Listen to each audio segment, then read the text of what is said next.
Hello everyone, I am Varshika और आप सभी का मेरे YouTube channel research home science by Varshika में एक बार फिर से स्वागत है। आज टॉपिक हम लोग देखने वाले हैं वो होगा ऊन, जो कि प्रोटीन जगत या जानता रेशो के अंतर्गत ये दूसरा हम लोग पढ़ने जा रहे हैं। आज का हमारा टॉपिक होगा ऊन, जिसे इंग्लिश में कहा जाता है वूल। आपको बता दें कि अभी ये जो टॉपिक हम लोग पढ़ने जा रहे हैं वूल या ऊन, इससे पहले हम लोगों ने कपास टॉपिक कंप्लीट कर लिया है। उससे भी पहले रेशो का वर्गीकरण या इंट्रोडक्शन कहे तो हम लोगों ने रेशो का वर्गीकरण और इंट्रोडक्शन इस टाइप के भी टॉपिक कंप्लीट कर लिए हैं। कपास कंप्लीट हो चुका है। इसके बाद हमने लीनन पढ़ा हुआ है। ये भी आपको प्लेलिस्ट में एक पूरा डिटेल चैप्टर वाइज पूरा अच्छे से मिल जाएगा कंटेंट। आप अगर प्लेलिस्ट में जाएंगे तो आपको सारी चीज़ें एक लाइन से मिलेंगी। लीनन के बाद हम लोगों ने पढ़ा हुआ था जूट, ये भी फिनिश हो चुका है। फिर हम लोगों ने पढ़ा रेशम, रेशम भी कंप्लीट हो चुका है कि रेशम की प्राप्ति कैसे होती है, स्वनिर्मित और उत्पादित रेशम में अंतर, सारी फिनिशिंग परिचर्या इन पे क्या क्या की जाती है, किस तरीके के कपड़े इनसे बनाए जाते हैं, प्रक्रिया क्या है रेशम के उत्पादन की, सारी चीज़ें हम लोगों ने हर टॉपिक में जैसा जिसके अकॉर्डिंग इम्पॉर्टेंट है सारी चीज़ें हम लोगों ने देख ली है। आज जो बारी है अब रेशम, जैसे कि रेशम भी प्रोटीन जगत का रेशा है। अब इसके बाद हम लोग पढ़ने वाले हैं ऊन। आज हम लोग इसी टॉपिक के बारे में चर्चा करेंगे, इसी के बारे में डिटेल में पढ़ेंगे। तो अगर बात करें ऊन की तो आप जानते हैं जब रेशो का इंट्रोडक्शन हम लोग पढ़े हुए थे, वर्गीकरण प्राप्ति के आधार पे या स्रोत के आधार पे, तो जो रेशा है उन्हें दो भागों में बांटा गया था। शॉर्ट में एक जल्दी से आपको एक बता दें, आपको याद हो तो खुद भी मन में ये फ्रेम आप लोग बनाते चलिएगा। प्राप्ति के आधार पर रेशे जो है उनको बांटा गया है दो। शॉर्ट में बेटा बस लिखते चलिए, एक है प्राकृतिक, दूसरा है कृत्रिम। इन्हीं प्राकृतिक रेशों को दो भागों में बांटा गया है। पहला है वानस्पतिक, फिर है प्राणिज, यहाँ शॉर्ट में लिख देते हैं खनिज। वानस्पतिक रेशों को भी तीन भागों में बांटा गया है। अगर कोई रेशा तने से प्राप्त हो, बीज से प्राप्त हो, पत्तियों से प्राप्त हो, ओके। प्राणिज जगत के रेशे के अंतर्गत आपने दो नाम देखे होंगे। पहला नाम आपको याद होगा, एक होता है मुख्य रूप से रेशम, फिर दूसरा नाम आएगा ऊन। खनिज रेशों के अंतर्गत जैसे कि एस्बेस्टस, बस शॉर्ट ही लिखवा रहे बेटा, सोना चांदी भी इसी के अंतर्गत आएगा। सारी चीज़ें आपने यहाँ तक फिनिश कर ली है। अब ये सारी चीज़ें फिनिश हो गई, ये भी कंप्लीट। आज हम लोग पढ़ेंगे ऊन के बारे में। तो ऊन की प्राप्ति कहाँ से हो रही है? प्राप्ति के आधार पे बोले तो ऊन प्राकृतिक जगत का रेशा है। प्राकृतिक जगत में भी ये हमें प्राणी या प्रोटीन जगत के रेशे के अंतर्गत प्राप्त होता है। प्रोटीन जगत में और कौन सा रेशा आएगा? तो रेशम भी आता है, याद रखिएगा। चलिए, याद ये रखने वाली बात ये है कि क्या इस रेशे की लंबाई अधिक होती है या छोटा होता है। तो याद रखिएगा, अगर लंबाई के आधार पे हम बांटें, देखिए रेशों का वर्गीकरण आपने दो तरीके से किया हुआ है। एक लंबाई के आधार पे जिसमें स्टेपल और फिलामेंट रेशे आते हैं, दूसरा प्राप्ति के आधार पे। तो प्राप्ति के आधार में आपने देखा कि ऊन भी प्राकृतिक जगत का रेशा है जो कि हमें प्राणिज या प्रोटीन जगत से प्राप्त होता है। अगर लंबाई के आधार पे इसको हम बांटेंगे तो स्टेपल जगत का रेशा होगा, क्योंकि इसकी जो लंबाई है वो इंचेस में मापी जाती है। तो याद रखने वाली बात ये बहुत इंपॉर्टेंट है, क्योंकि इस तरीके के क्वेश्चन भी आपसे फ्रेम किए जाते हैं। अच्छा देखिएगा कि जो ये ऊन है ये तो हमें वो हो रहा है प्राकृतिक जगत से ही, ठीक है। ये ऊन जो है ये प्राप्त हमें कैसे हुआ, कब हुआ? तो ऊन प्राप्ति के साधन के रूप में अगर हम बोले ऊन हमें मिलता किससे किससे है, ऑप्शन आपके पास होंगे भेड़, बकरी, खरगोश, ऊंट, इस तरीके के लंबे बाल वाले कई जानवर हैं। याक भी आएगा, जिसके शरीर पे लंबे बाल होंगे, उसका प्रयोग हम ऊन के रूप में कर सकते हैं।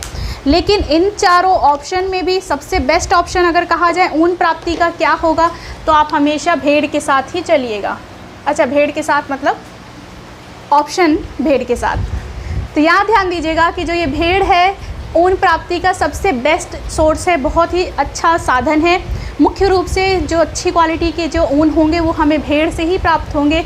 आगे अभी हम भेड़ के प्रकार भी पढ़ेंगे कि किन किन तरीके से, किस एज में हमें कौन सा ऊन प्राप्त होता है, तो हम उन्हें किन नाम से पुकारते हैं, जैसे लैले का ऊन या मेमने का ऊन, हॉगेट वूल, विदर ऊन, इस तरीके से सारे नाम भी हम देखते हुए चलेंगे। तो भेड़ जो है ऊन प्राप्ति का बहुत ही अच्छा साधन है। इसके बाद देखिएगा कि ऊन का निर्माण या ऊन का प्रयोग करते हुए सबसे पहले वस्त्रों का निर्माण व्यापार कहाँ पर शुरू हुआ, तो यहाँ पर आंसर आएगा सर्वप्रथम निर्माण एवं व्यापार। तो याद रखिएगा कि यहाँ पे ये बात की जाए तो आंसर आएगा इंग्लैंड। इंग्लैंड। अब आप याद करिए कि इंग्लैंड का तापमान और भारत के तापमान में कितना अंतर है। आप अभी उत्तर प्रदेश में अगर रह रहे होंगे तो इस समय कितनी गर्मी पड़ रही है। हाँ, जो जम्मू का इलाका, हिमाचल प्रदेश का जो इलाका है, कश्मीर का इलाका है, यहाँ सब इस समय भी ठंड रहती है, लेकिन यही है कि भारत का जो मानसून है ये गर्मी और ठंडी दोनों यहाँ पर रहती है। लेकिन अगर विदेशों की बात की जाए जैसे कि इंग्लैंड, तो वहाँ पे ज़्यादातर समय ठंड ही रहता है। तो कहा जाता है आवश्यकता ही आविष्कार की जननी होती है। तो यही रीज़न है कि वहाँ पर गर्माहट प्राप्त करने के लिए ऊन का प्रयोग शुरू किया गया। कहाँ पे? तो इंग्लैंड में। जैसे कि रेशम का उत्पादन सबसे पहले कहाँ किया गया, तो याद आप रखते हैं चीन में। वैसे ही ये बात भी याद रखिएगा कि ऊन का जो कहा जाए यूज़ या प्रयोग या व्यापार या पहनने के लिए भी बुनाई कहाँ शुरू की गई थी, तो आंसर आता है इंग्लैंड। ये आंसर याद रखिएगा, ये वाले क्वेश्चन भी आपसे एग्ज़ाम में पूछे जाते हैं। अब देखिएगा कि जो आपने देख लिया कि जो ऊन है यहाँ इंग्लैंड में नाम आता है कि शुरुआत यहाँ से हुई। इसके बाद अगर बात की जाए ऊन की क्वालिटी कैसे मापी जाती है, तो ऊन की क्वालिटीज़ मापने के लिए भेड़ या जानवर की आयु, प्रकार, भोजन,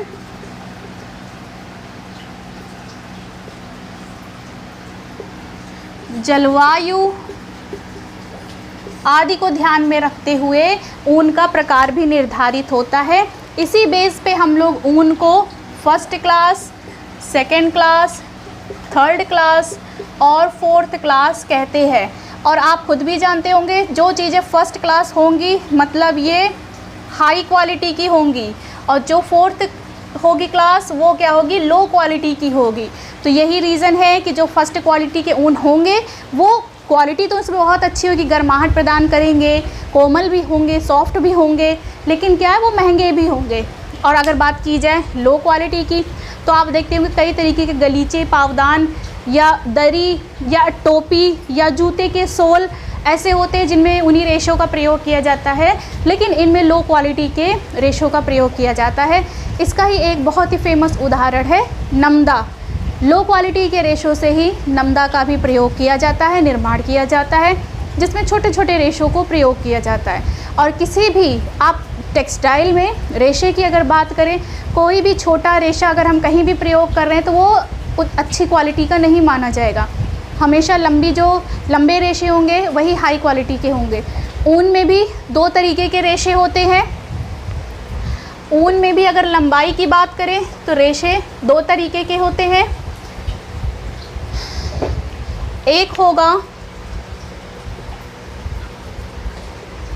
ध्यान दीजिएगा, एक क्वालिटी हम लोग कहेंगे छोटे ऊन, या फिर हम लोग नॉर्मल ऊन भी इसको कह सकते हैं। दूसरी क्वालिटी होगी वस्टेड ऊन। वस्टेड ऊन का मतलब क्या है, लंबे ऊनी रेशे। अब जब भी ये तो स्टेपल जगत का रेशा है, इसमें भी अगर लंबे रेशों का प्रयोग किया गया तो जो कपड़ा बनेगा वो हाई क्वालिटी का बनेगा, मजबूत भी बनेगा, कोमलता का भी उसमें अच्छा गुण देखा जाएगा। तो ये थे कुछ इसके क्लासिफिकेशन। अब हम लोग देखते हैं कि जो जानवरों से हम ऊन प्राप्त करेंगे उन जानवरों के बारे में थोड़ा सा डिटेल देख लेते हैं, जैसे कि लामा क्या है, बैक्ट्रियन ऊँट क्या होते हैं, ये सब चीज़ें। फिर उसके बाद हम लोग भेड़ से भी किस आयु में हम किस तरीके का ऊन प्राप्त करते हैं, ये चीज़ें भी आगे पढ़ते हुए चलेंगे। एक चीज़ और आप लोग से कहनी थी कि आप लोग के प्यार की वजह से मेरे चैनल पे 1000 सब्सक्राइबर पूरे हो गए हैं, जो कि सिर्फ आप लोगों का प्यार ही है कि जो इतना दिन पे दिन बढ़ता चला जा रहा है। बहुत अच्छा लगा, मेरी बहुत विश थी कि जल्दी से जल्दी 1000 मेरा सब्सक्राइबर पूरा हो। तो इसके आगे भी मैंने बहुत कुछ सोच के रखा है, वो सब चीज़ें भी आपको जल्दी ही मेरे ही यूट्यूब चैनल पे वीडियो पे दिखाई देंगे। जैसे जैसे समय और बीतता जाएगा आपको सुधार भी और कंटिन्यू क्लासेस भी मेरे चैनल पे मिलती चली जाएंगी। आप लोगों का एक बार फिर से दिल से आभार कि आप लोगों ने इतना प्यार दिया, इतना सराहा, इतना मेरे कंटेंट को शेयर किया, कि लोग इतना सब्सक्राइब किए और आपने इतना साथ दिया। उस सब के लिए आपको एक बार फिर से दिल से बहुत बहुत शुक्रिया, बहुत बहुत धन्यवाद। और वैसे भी मैंने जितनी कोशिश की कि जितना मेरे बच्चों से कांटेक्ट था, हर किसी को ऐसे थैंक यू मैं बोल सकूँ, चाहे टेलीग्राम हो, चाहे व्हाट्सअप हो, चाहे यूट्यूब हो, हर जगह मैंने कोशिश की कि आप तक आसानी से पहुंच सके, आपकी जो प्रॉब्लम है उसे सुन सके, ताकि जितनी कठिनाइयाँ मैंने फेस की है और किसी स्टूडेंट को इतना ना करना पड़े। उम्मीद है आप लोग आगे भी ऐसे अपना साथ बनाए रखेंगे। धन्यवाद। अब देखते हैं हम लोग ऊन टॉपिक में ही, कि अब हम लोग देखेंगे कि जो ऊन है वो हमें प्राप्त हो रहा है, तो जानवरों के नाम क्या क्या हैं, तो इसके बारे में भी हमें कुछ डिटेल्स देखना ज़रूरी है। यहाँ पे हम लोग अब देखेंगे प्राप्ति के साधन। प्राप्ति के साधन के अंतर्गत सबसे पहले हम बात करेंगे कश्मीरी बकरी। कश्मीरी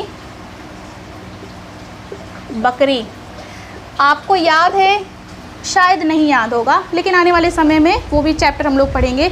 एक हम लोग पढ़ेंगे अभी परंपरागत वस्त्र और एम्ब्रॉयडरी के अंतर्गत कश्मीर की कशीदाकारी, जहाँ पे पश्मीना, आपको फिर से बता दें, पश्मीना शॉल का जो निर्माण होता है वो एशियन बकरी जिसका नाम है कपरा हरकस, उसके बालों से ही उस शॉल का निर्माण किया जाता है। और कश्मीर ठंडी जगह है, तो वहाँ का मिलने वाला शॉल जो कि ठंड से बचाने के लिए प्रयोग किया जाता है, उसमें भी जो पश्मीना शॉल है वो बहुत हाई क्वालिटी का होता है। पतला होगा, हल्का होगा, लेकिन फिर भी वो हमें ठंड से बचाने का काम करता है। तो वो काफ़ी फेमस भी है वो शॉल, जिसे हम लोग कहते हैं पश्मीना शॉल। उसी पश्मीना शॉल का निर्माण किया जाता है कपरा हरकस बकरी के बालों से। वही चीज़ हम यहाँ पे देख रहे हैं, कश्मीरी बकरी। तो हम कह सकते हैं कश्मीरी बकरी, या फिर हम कहें उस बकरी का नाम कपरा हरकस। इसी के बाल का प्रयोग करते हुए हम क्या करेंगे, शॉल का निर्माण करते हैं। और ये पूरे वर्ल्ड में इसके जो बने हुए शॉल हैं, जिन्हें हम कहते हैं पश्मीना शॉल। पश्मीना शॉल पूरे वर्ल्ड में ये फेमस है, ये शॉल अपनी क्वालिटी के लिए, अपनी खासियत के लिए। अब इसके बाद हम लोग देखेंगे कि एक है अंगोरा बकरी। आपने अभी यहाँ पे कश्मीरी बकरी देखा, अब हम लोग देखेंगे अंगोरा बकरी। आपको एक बात और बता दें, अंगोरा बकरी साथ ही अंगोरा खरगोश भी होता है। सेम नाम के दो जानवर हैं, अंगोरा बकरी और अंगोरा खरगोश।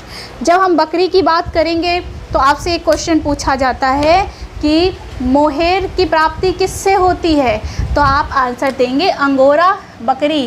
तो मोहेर की प्राप्ति किससे होती है, तो आंसर होगा अंगोरा बकरी, या फिर अंगोरा बकरी के बाल को हम लोग क्या कहते हैं, मोहेर के नाम से जानते हैं। ठीक है, यहाँ तक में। अब अगर हम बात करें कि लिखा हुआ है अंगोरा खरगोश, तो खरगोश का आकार कैसा होता है, आपने रियल लाइफ में भी खरगोश को कभी ना कभी तो देखा ही होगा। बहुत छोटा सा कोमल सा एक जानवर होता है, पशु होता है, तो उसके रोए भी बहुत ही कोमल होते हैं। तो इसके बाल से मुख्य रूप से क्या बनाया जाएगा, बच्चों के लिए कपड़े। बच्चों के लिए कपड़े, कैसे कपड़े, ऊनी कपड़े अंगोरा खरगोश के बाल से बनाए जाते हैं। ठीक है, यहाँ पे ध्यान रखिएगा कि ये जो खासियत है इसकी बहुत ही ज़्यादा प्रसिद्ध है पूरे वर्ल्ड में। और आप जो भी पढ़ रहे हैं यहाँ पे जो चीज़ें प्रसिद्ध है वही हमारे सिलेबस का हिस्सा होती है।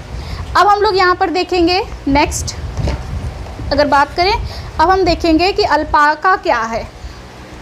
अल्पाका,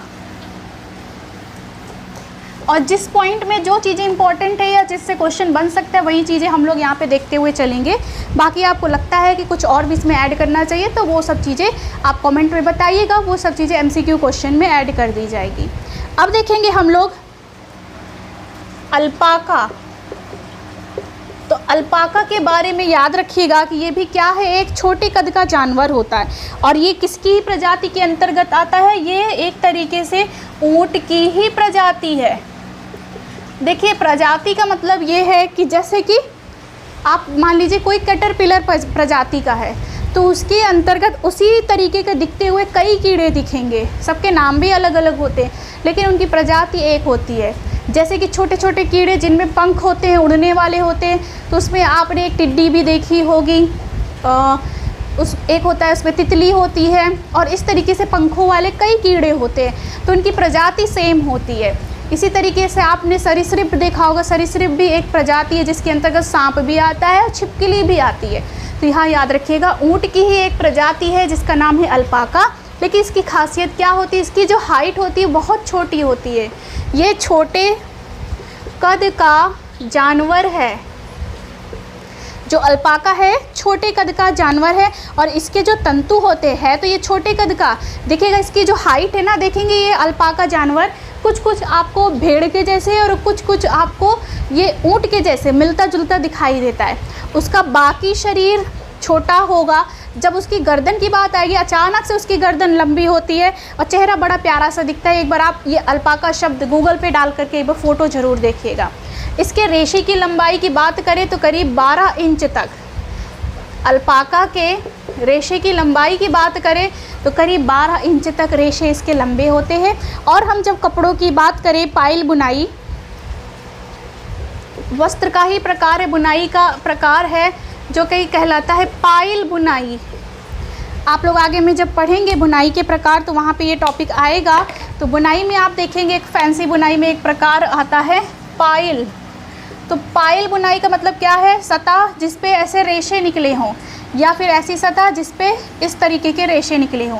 नॉर्मली आपको बता दें किसी भी कपड़े पे अगर रोईदार सतह बन रही है तो उस बुनाई को हम लोग पाइल बुनाई कहते हैं। तो अल्पाका के जो रेशे हैं लंबे लंबे होते हैं, इन्हीं रेशों का प्रयोग किया जाता है मुख्य रूप से पाइल बुनाई में। ठीक है, तो उम्मीद है आप सब ये सब चीज़ें नोट करते हुए चलेंगे। अब इसके बाद हेडिंग डाल लीजिएगा लामा। नेक्स्ट हेडिंग आप लोग ऐड कर लीजिए लामा। अब लामा क्या है तो याद रखिएगा कि जो लामा है ये भी एक ऊँट की ही प्रजाति है, क्योंकि आपने शुरू में ही देखा ऊन प्राप्ति के साधन में हमने ऊँट भी पढ़ा हुआ है। तो ऊँट की प्रजाति है लामा भी और इसके बाद अल्पाका भी, ये भी ऊँट की ही प्रजाति है। तो इससे जो हमें ऊन की प्राप्ति होगी उसकी खासियत क्या है कि ये जो ऊन है ना, इसका जो जानवर होता है वो काफ़ी मोटा तगड़ा होता है, जिसके जो रेशे होते हैं या ऊन क्या होते हैं जानवर के शरीर पे काफ़ी घने रहते हैं। जानवर के शरीर पर घने बाल होते हैं, घने बाल। देखिए जब एकदम मान लीजिए ऐसे बना दिया जाए इस तरीके से संरचना, अभी आप लोग हंसेंगे कि ये क्या बन गया। चलिए एक मान लेते हैं ये कोई जानवर बन गया। अब इसके शरीर पे इस तरीके से बाल की जो संरचना है बिल्कुल घनी है। अब बाल इतना पास पास अगर कहीं कभी भी जुड़ा होगा तो आप देखेंगे कि उसमें ना तो वो शुद्ध हो पाएगा डेली, ना उसे हम आसानी से रोज़ में साफ़ कर सकते हैं। तो इस तरीके से क्या होता है, इस जो ऊन का रंग होता है ना ये धूसर पीले रंग का हो जाता है। धूसर पीले रंग के इसके रेशे हो जाते हैं। धूसर का मतलब होता है मटमैला, मिट्टी के रंग के जैसा, क्योंकि इसमें ऊपर से आप देखेंगे तो आपको इसमें गंदगी दिखाई देंगे। ऊपरी जो इसके रेशे हैं वो घने हैं। इसकी रोज़ साफ़ सफाई करना आसान नहीं है जब तक ये जानवर के शरीर पे ये बाल लगे हुए हैं। तो इसको शुद्ध करना, इतना रोज़ साफ़ सफाई इस जानवर की करना आसान नहीं है, क्योंकि इसके बाल बहुत घने होते हैं। तो ऊपर की जो रेशे हैं ना ये बहुत कड़े होते हैं, मोटे होते हैं, रूखे होते हैं। लेकिन जब इन रेशों को हम हटा करके देखेंगे तो अंदर ही आपको बड़े कोमल और पीले रंग के चमकदार रेशों की प्राप्ति होती है। तो ये सब खासियत है। देखिए इस तरीके की जो आपको हम कहानी बता रहे हैं, तो इस तरीके की कहानी बताने का एक ही रीज़न है कि इसी तरीके से क्वेश्चन एग्ज़ाम में फ्रेम किए जाते हैं। जैसे कि लामा किसकी प्रजाति है, क्या ये भेड़ की प्रजाति है, खरगोश की प्रजाति है, ऊँट की प्रजाति है। आंसर होगा कि लामा ऊँट की प्रजाति के अंतर्गत आते हैं। इसकी खासियत क्या है? क्या इसके रेशे 12 इंच लंबे होते हैं? नहीं, वो जो क्वालिटी है 12 इंच लंबे रेशे जिसका प्रयोग पायल बुनाई में करते हैं वो अल्पाका का है। लेकिन लामा क्या है? ये ऊँट की प्रजाति है जिसके शरीर पे बहुत ही घने बाल होते हैं। इतने घने होते हैं कि इसकी रोज़ साफ़ सफाई करना आसान नहीं है, जिस कारण इसके शरीर पे मिट्टी जम जाती है। जो ऊपरी रेशे हैं वो गंदे हो जाते हैं, कड़े हो जाते हैं, मटमैले या धूसर पीले रंग के हो जाते हैं। जब इसकी जानवरों की शेयरिंग की जाती है, इनके शरीर से जब बाल को उतारा जाता है, उन्हें शुद्ध किया जाता है, तब देखते हैं अंदर इसके कैसे रेशे हैं, कोमल चमकदार पीले रंग के रेशे। तो क्योंकि ऊपर इतना घना बाल है कि जो गंदगी है वो ऊपर ही रह जा रही है, गंदगी को भी, धूल मिट्टी को भी अंदर पहुंचने के लिए जगह नहीं मिल रही है। तो जब इस तरीके के बाल को हम काटते हैं जानवर के शरीर से या शेयरिंग करते हैं, तब हम देखते हैं कि जो रेशा का अंदर से जो क्वालिटी है बहुत ही अच्छी होती है। तो अब देखेंगे इसके बाद हम लोग नेक्स्ट पॉइंट, वो होगा बैक्ट्रियन ऊँट।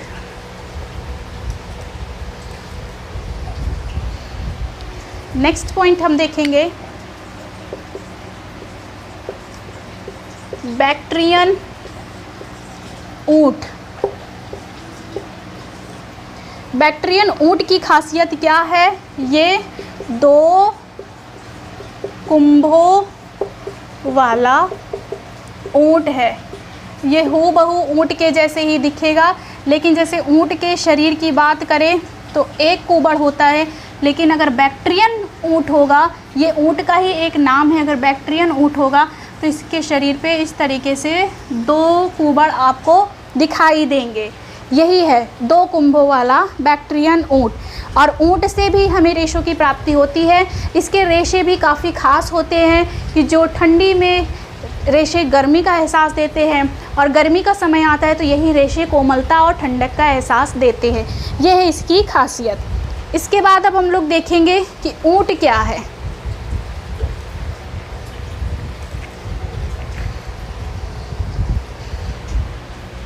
अब अगर हम लोग बात करें प्राप्ति के साधन के अंतर्गत, बहुत इम्पॉर्टेंट नाम है ऊँट। तो ऊँट क्या है? ऊँट भी एक तरीके का एक जानवर है। ऊँट एक रेशे वाला, लंबे बालों वाला एक जानवर है जिसके शरीर पे बाल होते हैं। इसके प्रत्येक हिस्से से हम लोग रेशों की प्राप्ति करते हैं, प्रत्येक हिस्से से रेशों की प्राप्ति करते हैं। और हर एक जानवर के जो भी बाल हमें हर जानवर के गर्दन और पेट के हिस्से से प्राप्त होगी, वो कैसी होती है? हाई क्वालिटी की। ठीक है, ये याद रखिएगा, ऐसे रेशे हाई क्वालिटी के होते हैं जो भी गर्दन और पेट के पास से प्राप्त होंगे, चाहे वो भेड़ से मिले, चाहे वो बकरी से मिले, चाहे ऊँट से मिले। गर्दन और पेट के हिस्से पे, इस पार्ट में जितने भी रेशे होंगे वो उसकी पूरी बॉडी में सबसे बेस्ट पार्ट यही होता है, यहीं से सबसे अच्छे रेशे प्राप्त होते हैं। और ये वाला क्वेश्चन आपसे पूछा भी जाता है कि किसी भी जानवर के शरीर से अगर हमें ऊन की प्राप्ति करनी है तो हमें सबसे हाई क्वालिटी का, सबसे अच्छा रेशा, सबसे लंबा रेशा, कोमलता युक्त चमकदार जानवर के किस हिस्से से प्राप्त होगा? तो आंसर हो जाएगा गर्दन और पेट के हिस्से से। इसी को तो हम लोग जब श्रेणी में उनको बांटते हैं क्लास 1, क्लास 2, तो यही सब चीज़ें देखी जाती है। जो गर्दन और पेट के पास के बाल होंगे उसे हम लोग क्लास 1 कहेंगे। ठीक है, तो ये थे कुछ नाम आपने देख लिया है। अंगोरा बकरी, अंगोरा खरगोश, अल्पाका, लामा, बैक्ट्रियन ऊँट, ऊँट और इस तरीके से कई नाम आप लोगों ने देख लिए। उम्मीद है आप लोगों को आज का वीडियो अच्छा लगा होगा। ये है पार्ट 1। ऊन भी अभी काफ़ी लंबा चैप्टर है, तो इसमें 1-2 पार्ट और भी आएंगे, तो वो आपको नेक्स्ट वीडियो में मिलेगा। उम्मीद है आप लोगों को आज का भी वीडियो अच्छा लगा होगा। जो भी नई चीज़ें मिली हैं उसे नोट करते चलिए, और जो चीज़ें आप पहले से पढ़ चुके हैं, मान लीजिए आपको ये सब चीज़ें आती हैं, आपको याद है, तो आप ऐसे ही लेटे लेटे वीडियो देखिए। हमारे लिखने से पहले ही आप उसके बारे में अपने मन में उस बात को सोचिए, देखिए क्या आपकी बात ये सही होती है। इसी तरीके से आपकी तैयारी कंटिन्यू अच्छी चलती रहेगी। उम्मीद है आप लोगों को आज का वीडियो अच्छा लगा होगा। अपना ख्याल रखिएगा। धन्यवाद।